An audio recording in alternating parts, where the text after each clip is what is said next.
Shalom. First and foremost, I want to give all praise to our Yahweh, Hashem El Shai, Hashem Kadash, Kal Halam Yahweh, Hashem El Shai, Hashem Kadash. That's in the ancient Hebrew, saying all praises to Yahweh, in name El Shai, in name of the Spirit. Yahweh is the correct name for the God of the Bible, for the world, ignorantly called Jehovah, God or Yahweh. So like, Yahweh is the correct name for the God of the Bible. I just wanted to test it out. Yeah, the true name for the God of the Bible in the Hebrew is Yahweh, and his son's true name in the Hebrew is Yahweh Shai. I want to give double honors unto elders and apostles of Great Millstone, and shalom to the brothers and Modi, pushing this word in sincerity and in truth. I believe in this gospel. Shalom. This lesson, we're just meditating upon, as we can see this lesson, a time of judgment, which I'm going to read this real quick as I mentioned that. Hard copy, of course. I'm not sure exactly where it is, so I'm going to start with the regular. And all is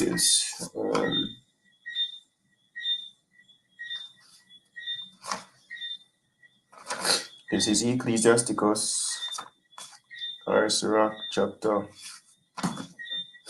18 and verse 20. It says, "Before judgment examine thyself, and in the day of visitation thou shalt find mercy.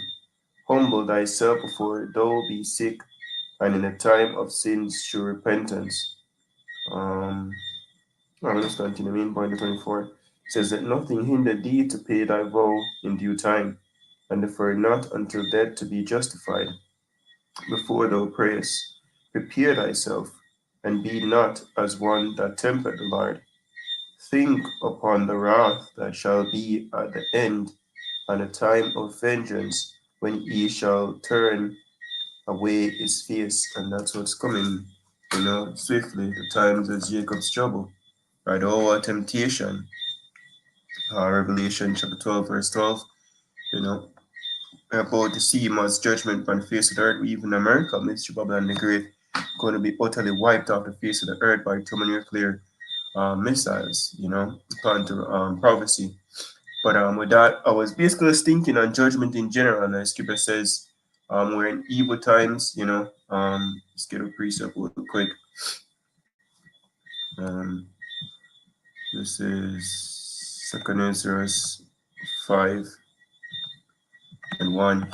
It says, "Nevertheless, as come in the tokens, behold, the days shall come, that they which dwell upon earth shall be taken in a great number, and they and the way of truth shall be hidden, and the land shall be barren of faith. But iniquity shall be increased above that which now thou seest, or that thou hast heard long ago. And the land that thou seest now to have root shall be seen waste suddenly." So even America, utterly going to be destroyed. Thus say the scriptures.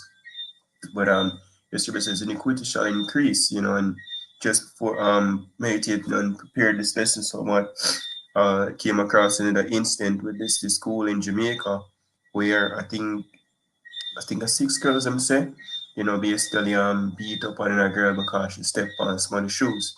And a couple of days ago, you have a report come out, and in another 7 or something like that, beat up on another youth because he stepped on his shoes accidentally in Crocs. So you see, the times I get evil. And I was just thinking upon even like children, going to children basically being put to death in some gruesome way. Right, but it's all a part of judgment. When you read the book in 2 Ezra, let's get out, no 2 Ezra, Ezekiel 9 and 4. It says this, "And the Lord said unto him, Go through the midst of the city, through the midst of Jerusalem, which Jerusalem is first the people in its place here, while we make up the cities of Jerusalem, so-called Negroes, Native Americans, Spanish, Latinos, and set a mark upon the foreheads of the men that sigh and that cry for all the abomination that be done in the midst thereof." So you have men, was a faith, hopeful elect, when we see these level of evil and wickedness that transpire to the hurt, as written, it vexed our heart, it vexed our righteous soul, as I'm seeing with Lot when he was in, Sodom. right? So the most I say must set a mark upon the men who basically hate the wickedness while going there. It's going to say hate the abomination vehemently, right? And that mark go back to the Hebrew Tower, mean exemption from judgment. So only elect will be saved, right? Verse 5, and to the others he said in my hearing, go ye after him through the city, and smite, let not your eyes spare, neither have ye pity, slay utterly old and young, both maids and little children and women, right? So this is a sanction going out from the Most High, say, oh, kill everything, slay utterly, whole people. You see what God church from them young, and all I walk with sticky things, they don't be righteous people. But they basically commit idolatry because most are not doing these church and worship sweet Jesus, right? And they eat pork and promote adultery and all sort of wickedness. It says about maids and little children, so every kid's gonna be put to death in the time to come. And women, but come not near any man upon whom is the mark, and begin at my sanctuary. Then they began at the Asian men which were which were before the house, and that was a purging back then, and it will happen again. Because we were faced at the time of Jacob's trouble, right? That's what we intend right now. You can see it brewing. All them all immigrants we see are not to America.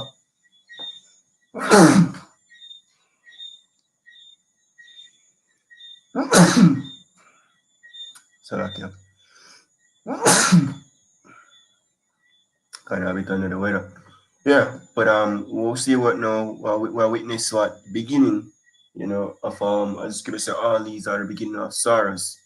Right now we have to have a stable mind, Lord's willing, to basically endure what's coming, seeing judgment and deal with it as such, doing that is the most of the things. I don't know, out of control or Satan have him own way. No.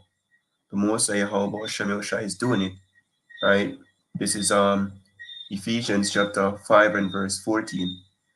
Wherefore he said, awake thou that sleepest, and arise from the dead. The dead state of mind is written, he that wandered out of the understanding shall remain in the congregation of the dead, therefore to your people and understanding.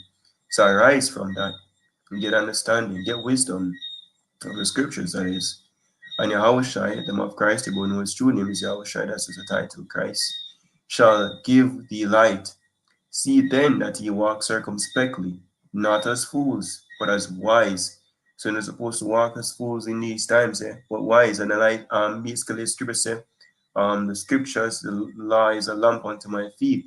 So it's supposed to be our moral compass. Your brothers, words, brother, now. All right. It was supposed to use to guide us through these dark times. You know, every action, every thought supposed to be based on the scriptures. It says, redeeming the time because the days are evil. Wherefore, be ye not unwise, but understanding what the will of the Lord is. So it's supposed to be understanding what the will of the Lord is, and the will of the Most High is basically start put a lot of people to death. Right? As the precept from read earlier said, them that upon earth shall be taken a great number. We are upon mass killing our start. We see that already. Like what take place in Turkey and Syria, what take place over there in Lebanon, Libya, what take place over there in Morocco and all over the world. A lot of people are dead. We wonder why. These are the beginning. It says, and be not drunk with wine wherein is excess, but be filled with the Spirit, right, which is the scriptures. Right? And so basically be stable. And we'll go to this precept here in Isaiah chapter 33, verse 6. And wisdom and knowledge shall be the stability of thy times, and strength of salvation. The fear of the Lord is his treasure. So the wisdom of the scriptures, for the Most High give us knowing, understanding, because the script you have a saying, but I think Albert Pike, said the time when the might bring upon the earth to make Christians, basically disbelief. Right, to make people atheists, believing there's a God, because when they even made it, the scripture said the fear of the Most High start to them by the precept of men. Other people gonna lose faith in there's an higher power, because they think he's all loving, and him to do we call it now, him to put people to death and him think they are torture people, or when there's something bad up upon the earth like calamity or Satan do it. But we know who do it. So when it happen, we give praises to Yahweh Shem Shai, but these people don't know, they don't have that wisdom. So they're going to buck out in the time to come, they're going to call upon sweet Jesus from now till next and Jehovah, no help. So they're going to lose it. But through the knowledge, wisdom when the Most High give us, and when you look up the word stability, you go back to faith, right? And Scripture says faith is a gift, right? That's what's going to keep us, knowing that, hey, even what's to come afterwards. So let's get this on deck. Second Peter chapter 3, verse 12. Right? Because that's an important thing as well, knowing what's coming after destruction. That's not the ending of everything, yeah. This is Amos chapter 3, verse 6. Shall a trumpet be blown in the city, and the people not be afraid? Shall there be evil in a city, and the Lord had not done it? And that's a rhetorical question, because once any calamity happens, the Most High do it. Job chapter 4, verse 7. Remember, I pray thee, whoever perish being innocent, or where were the righteous cut off. So I want to say something unto us, our individual, just the Most High. Him will it to happen. Regardless of where you want to be to a child, you want to be an old smarty, or somebody where you think right now your own eyes, no matter. But we, the hopeful like you, have to put off those things and knowing, hey, it's the will of the Most High, regardless. Or even family members going to start get brushed. People close to you and we're in flesh, yo. You see, we're going to feel some type of way, but we pray for the Spirit to endure and make wisdom prevail and faith prevail instead of emotions and feelings, which ultimately not left to Yahweh Shemel Shai kind of put the Spirit upon us to endure. This is Second Ezra 14, verse 14. It says, let go from the immortal thoughts, cast away the burdens of man, put off no the weak nature. So the mortal thought is how man think, oh, you're dead, you're gone forever, and oh, you're gone too soon, and all that, Satan, wicked, and all that. No, it's the Most High movie I play out, or the Most High will, if you will, play it out. It says, verse 15, and set aside the thoughts that are most heavy unto thee, and haste thee to flee from these times. For yet greater evils than those which thou hast seen happen shall be done hereafter. So look upon some serious times coming. For look how much the world shall be weaker through age, so much the more shall evils increase upon them that dwell therein. For the time is fled far away, and leasing is hard at hand. For now is the vision to come, which thou hast seen. And I'm going to go to Isaiah, sorry, Jeremiah, tell about men a hold them belly, a ball like gal. Scripture said the mighty man shall cry there bitterly. Slave for hell the most I bring upon the earth here. Groups such as never was since there was a nation. But after that, yeah, Scripture speaks about the elect will be saved from it, which will hope to be a part of the elect. And after that, this is Second Peter chapter 3 verse, and this is all wisdom. This is what keeps us, guys. Where there is no vision, the people perish. A lot of people going to lose in time to come is hope, because them have hope in this world that is no hope. But we have true hope in the promise, in the words of the Most High. So when we see the words of the Most High come to pass, and even more faith will increase. But these people believe in this world and prosperity in this world. So when them say come to an end and there's no build back better, they're gonna lose it. This is I start at 11. It says start at 9. Second Peter 3, verse 9. The Lord is not slack concerning his promise, as some men count slackness, but is long suffering to usward, not willing that any should perish, but that all should come to repentance. So there's a time frame of grace, when the elect can basically repent and be saved. It says, but the day of the Lord will come as a thief in the night, in the which the heavens shall pass away with a great noise, and the elements shall melt with fervent heat. The elements, yeah, what cause that? The missiles. When them start dropping World War III, and the chariots gonna add fire to that as well. So-called UFOs the Lord is coming with. As it's written, I am come to send fire upon the earth, that will what will literally be kindled. It says the earth also and the works that are therein shall be burnt up.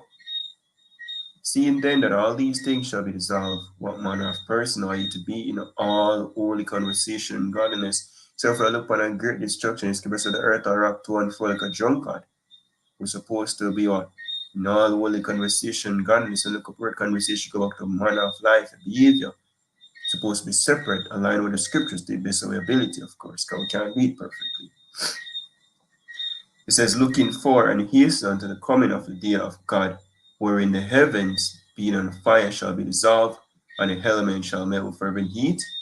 Nevertheless, we, upon this promise, look for new heavens and a new earth wherein dwelleth righteousness. Wherefore, beloved, seeing that ye look for such things, be diligent that ye may be found of him in peace, without spot and blameless. You know. So that's list really. Hope it is edifying to like out there. Giving all praise to our boy, how about Shema Shai, about Shema Kakadash, the brothers and to elders and apostles of great stone. And shalom, beautiful like shalom.